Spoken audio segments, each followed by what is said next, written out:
Il y a 25 ans de cela, j'étais un jeune journaliste pour un journal local nommé La Bretagne. J'étais vraiment au balbutiement de ma carrière, mais mon premier grand article ne s'était pas fait attendre.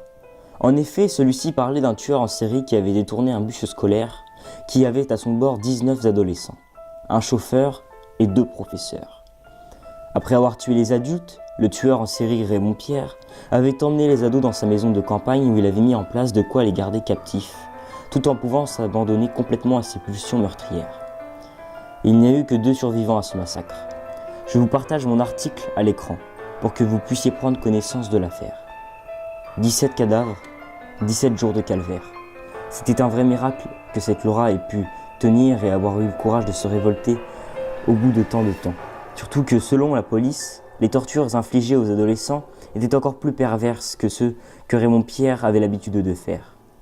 C'était un vrai miracle que cette jeune fille harcelée à l'école ait pu le mettre hors d'état de nuire.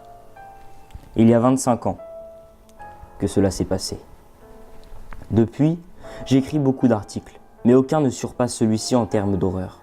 C'est pour cela qu'à l'approche d'Halloween, mon chef m'a demandé la semaine dernière d'aller voir ce qu'étaient devenus les survivants de cette affaire, à savoir Laura Morrison et ce pauvre Tony. Laura a réussi dans la vie. Suite à son nouveau statut d'héroïne, elle est passée de souffre-douleur à la star du lycée. Elle a pu obtenir facilement des bourses d'études et a suivi un cursus médical. Puis elle est devenue médecin. Actuellement, elle est en Afrique en mission humanitaire pour aider les enfants les plus démunis. Un vrai conte de fées. Comme si cette affaire l'avait rendue plus forte et avait provoqué en elle le déclic pour mener sa vie de la meilleure des façons.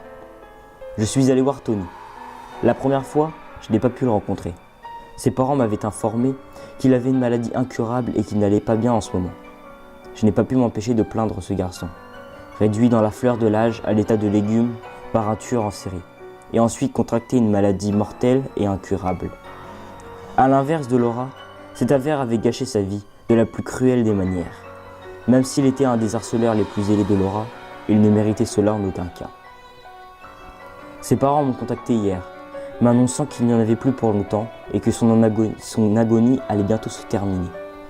Je n'aurai donc plus l'occasion de le rencontrer.